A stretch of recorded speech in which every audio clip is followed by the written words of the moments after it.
അയ്യപ്പേട്ട, മുഖ്യമന്ത്രിയുടെ 4ാം വാർഷികാഘോഷത്തിന്റെ പരിപാടി LDF സർക്കാരിന്റെ അതെ, LDF സർക്കാരിന്റെ. അപ്പോൾ അത് നിർത്തിവെച്ചു എന്നാണ് പറഞ്ഞിരിക്കുന്നത്. പക്ഷെ എനിക്കൊരു സംശയം, നിർത്തിവെപ്പിച്ചതാണോ? നിർത്തിവെപ്പിച്ചു എന്ന് തന്നെ നമുക്ക് കരുതാം. കാരണം ചില കാര്യങ്ങൾ ചെയ്യാൻ പാടില്ല എന്ന് നമുക്കൊരു പൊതുധാരണയുള്ളൊരു സമയമുണ്ട്. അത് നമ്മുടെ സമൂഹത്തിനിടയിൽ ഇന്ന കാര്യങ്ങൾ ഇന്ന സമയത്തെ ചെയ്യാവൂ, ചേരേണ്ടത് ചേർക്കാവൂ, അല്ലെങ്കിൽ ചെയ്യേണ്ടത് ചെയ്യാവൂ എന്ന് പറയുന്നതിനെ നിഷേധാത്മകമായി എതിർത്തുകൊണ്ട് ചെയ്യാൻ പാടില്ലാത്തത് ചെയ്യുമ്പോൾ അത് അങ്ങനെ സംഭവിക്കാൻ സാധ്യതയുള്ളൂ. അങ്ങനെ കഴിഞ്ഞ ദിവസം വീണ ജോർജിന്റെ വിദേശയാത്രയും മാറ്റിവെപ്പിച്ചത്. അതാ ഞാൻ പറയുന്നത്, നമുക്കങ്ങനെ ഒരു നമ്മുടെ സാമൂഹിക പരിസ്ഥിതിക്കനുസരിച്ച് നമ്മൾ ചില കാര്യങ്ങൾ പറയും, ചിലതേ ചേരത്തുള്ളൂ. ഇക്വേഷൻസ് എന്നൊക്കെ പറയുന്ന പോലെ ഈ പറയുന്ന സാധനം സർക്കാരിൻ്റെ 4ാം വാർഷികം എന്ന് പറയുന്നത് ആരെ കാണിക്കാനായിരുന്നു? ഒരു കുന്തളിപ്പെന്നല്ലേ പറയുക, അഹങ്കാരം. ഇത് ആരെ കാണിക്കാനാണ് അദ്ദേഹം ഇതെല്ലാം ചെയ്തത്? ഈ പറയുന്ന സാധാരണ ജനം തലയിൽ കൈവച്ച് പറയുകയാണ്, ഒന്ന് ഇറങ്ങി പോയി തരുമോ, മതി നിങ്ങളെ കുന്തളിപ്പ്, ഒന്ന് ഇറങ്ങിത്തരുമോ എന്ന് പറയുമ്പോൾ ഇല്ല, ഇറങ്ങൂല, ഞാനിവിടെ അങ്ങ് കുറേയൊക്കെ എടുത്തങ്ങ് മറിച്ച് വെച്ചിരിക്കുകയാണ്, ആ മറിച്ച് വെച്ചതൊക്കെ ഞാൻ അളന്ന് നിങ്ങൾക്ക് കാണിച്ചു തരാം. നാണമില്ലേ? നാണം. ഇവിടെ സർക്കാരിന് കൊടുക്കാനുള്ള പെൻഷൻ, വാർദ്ധക്യകാല പെൻഷൻ ഇതുവരെ കൊടുത്തിട്ടില്ല. പക്ഷേ അതിനിടയിലും ഈ 4ാം വാർഷികാഘോഷത്തിനായിട്ട് ഫണ്ടുകൾ ഏറെ മാറ്റിവെച്ചു. അതായത് ഒരു 500 കോടിയിൽ പരം രൂപ മാറ്റിവെച്ചു. അത് കഴിഞ്ഞതിന് ശേഷവും പിന്നീട് പ്രത്യേകമായിട്ട് പിന്നെയും പലതരത്തിൽ ധനവകുപ്പ് ഫണ്ട് അനുവദിക്കുകയുണ്ടായല്ലോ. അതായത് ഭരിക്കുന്നത് പിണറായി വിജയനാണ്. പിണറായി വിജയൻ ഇങ്ങനെയൊക്കെയാണ്. ഫണ്ട് കേരളത്തിൻ്റെ പൊതുജനങ്ങളെ ഫണ്ട് പിണറായി വിജയൻ എടുത്ത് കൊടുക്കും, ചെയ്യാൻ പറ്റുമെങ്കിൽ ചെയ്തോ, ഇതാണ് ഭാഷ്യം. ഇതാണ് ഒരു കേരളം എന്ന് പറയുന്നത്. ഈ പറയുന്ന സംസ്ഥാനത്തിലെ 3.5 കോടിയിലധികം ജനങ്ങൾ രാഷ്ട്രീയ ഭേദമന്യേ തെരഞ്ഞെടുത്ത് വിട്ട ഒരു മുഖ്യമന്ത്രിയാണ്. അല്ലാതെ CPM-ന്റെ സംസ്ഥാന സെക്രട്ടറി അല്ല ഈ പറയുന്ന വ്യക്തി. അപ്പൊ ഇത്തരത്തിൽ മറന്നു പോകുമ്പോൾ ഓർമ്മിപ്പിക്കണം. ഈ ഭരണത്തിന് ഒരു പാർട്ടിയുടെ ഒരു സംഘടനയുടെ നേതാവായിട്ടാണ് ഇദ്ദേഹം മുഖ്യമന്ത്രിയായത്. അപ്പൊ സംഘടന ഇവിടെ ഉണ്ട്, സംഘടനയ്ക്ക് ഒരു സെക്രട്ടറി ഉണ്ട്. വേറെ ഇത് മറ്റേ വെള്ളരിക്ക പട്ടണമൊന്നുമല്ല. പക്ഷേ അങ്ങനെയാണ് എന്നല്ലേ ഈ 9 വർഷം കൊണ്ട് പിണറായി തെളിയിച്ചു കാണിച്ചത്. ജനങ്ങൾ ആരും മിണ്ടാത്ത ഒരവസ്ഥയിലേക്ക് പോയി.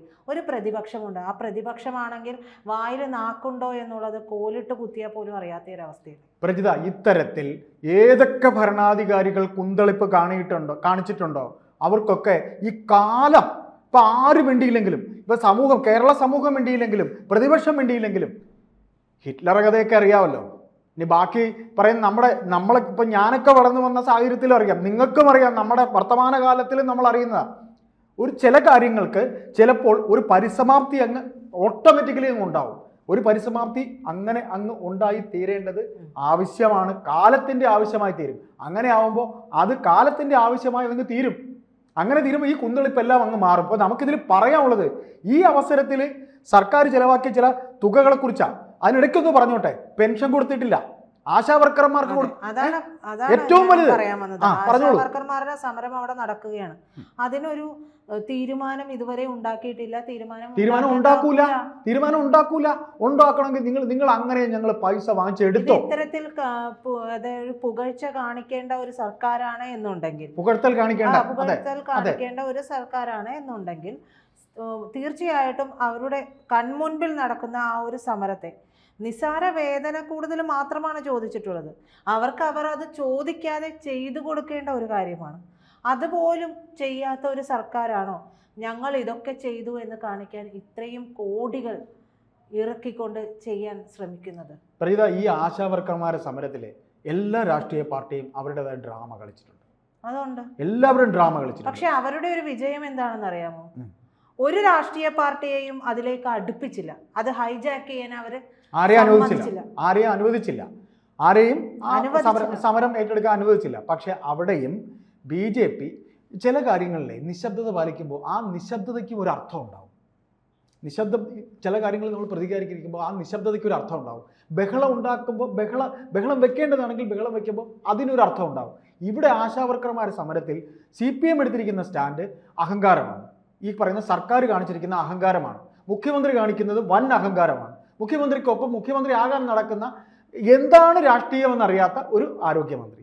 രാഷ്ട്രീയം അറിയില്ല, എന്താണ് ഭരണമെന്നും അറിയില്ല, ആകെ പരിശോധിക്കാൻ അറിയാം. എന്താണ് ചെയ്യേണ്ടത്, എന്താണ് പിന്നെ പണ്ടൊരു പഴഞ്ചൊല്ല് എന്താ ചെയ്യേണ്ടതെന്ന് അറിയില്ല. അതെ, പണ്ട് ഒരു പഴഞ്ചൊല്ല് പറയില്ലോ, മാതിയാണോ മരവിയാണോ എന്നൊക്കെ പറയുന്ന പോലെ, മാങ്ങയാണോ തേങ്ങയാണോ എന്ന് പോലും അറിയത്തില്ല, അങ്ങനത്തെ ഒരു മന്ത്രി. അപ്പോൾ ഇത്രേ ഇതിൽ പറയുന്നുള്ളൂ.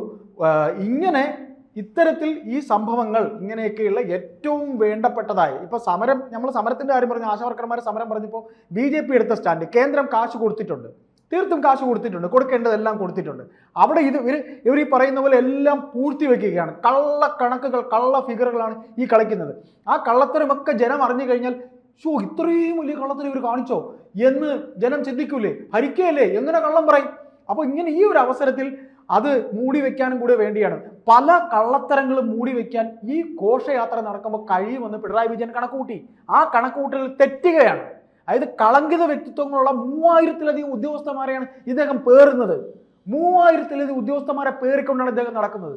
കളങ്കിത വ്യക്തിത്വങ്ങൾ ഉദ്യോഗസ്ഥന്മാരുടെ അതിൽ ഏറ്റവും പ്രശ്നക്കാരനായ KM എബ്രഹാം എന്തിനാണ് KM എബ്രഹാമിനെ ഇദ്ദേഹത്തെ കൊണ്ടു നടക്കുന്നറിയോ? ഇത്തരത്തിലെ കണക്കിലെ കള്ളത്തരങ്ങൾ ജനം മനസ്സിലാക്കാതിരിക്കാൻ വേണ്ടിയാ. സർക്കാരിന് വെട്ടാനുള്ള കാശ് വെട്ടുന്നതിനുള്ള വെട്ടുമേനികൾ പുറം ലോകം അറിയാൻ പാടില്ല. അത് ഏത് രീതിയിൽ കണക്ക് കൂട്ടി കാണിച്ച് ടാലി ചെയ്ത് ജനത്തിനെ പറ്റിക്കാം. അതിനാണ് KM എബ്രഹാം. ആ വിഷയം നിൽക്കുന്നു. രണ്ടാമത് CBI അന്വേഷണം മോളുടെ പേരിലുള്ള, അല്ലെങ്കിൽ പോട്ടെ KM എബ്രഹാമിന്റെ CBI അന്വേഷണം മാത്രമല്ല, മോളുടെ പേരിലുള്ള SFIO അന്വേഷണം. ഇതൊക്കെ വേറെ ഏതെങ്കിലും സർക്കാരാണെങ്കിൽ ഇവിടെ എനിക്കോ നിങ്ങൾക്കോ ഈ റോഡ് കൂടെ നടക്കാൻ പറ്റുമെന്ന് വിചാരിക്കുന്നുണ്ടോ?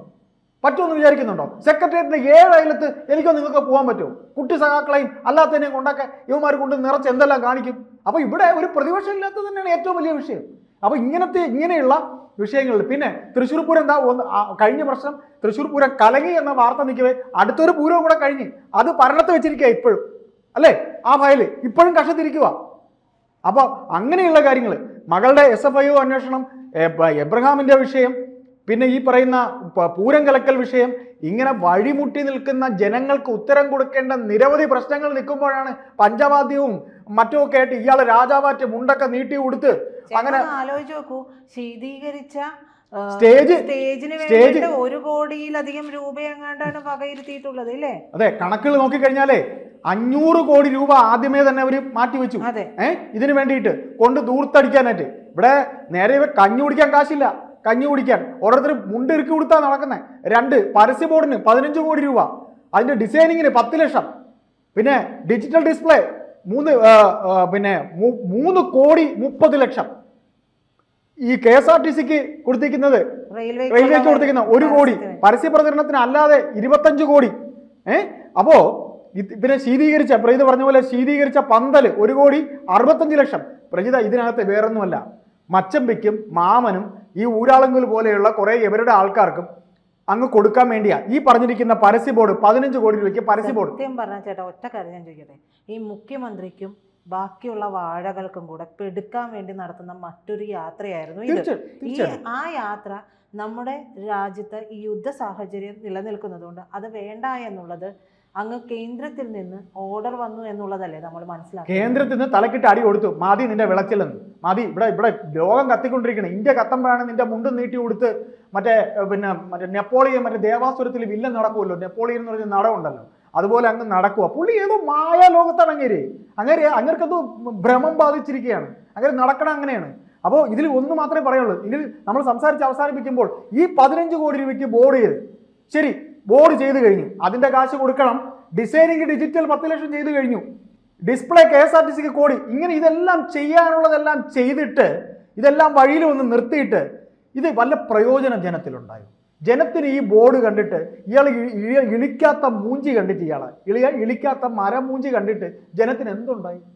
ജനത്തിന് എന്ത് കിട്ടി? ഇത്രയും ആ യാത്ര നടത്താനും നടത്താൻ പറ്റില്ല. അത് പകുതിയിൽ നിന്നില്ലേ? അപ്പൊ ഇതുവരെ ചെലവാക്കിയ ആ പൈസയും പോയില്ലേ? അപ്പൊ ഇത് തുടക്കത്തിലെ ഇത് വേണമോ വേണ്ട, ഇത് വേറൊന്നുമല്ല, ഇദ്ദേഹത്തിന്റെ അഹങ്കാരമാണ്.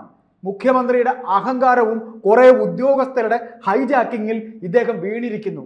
ഇതാണോ ഒരു കമ്മ്യൂണിസ്റ്റ് മുഖ്യമന്ത്രി എന്ന് ചോദിക്കുകയാണ്.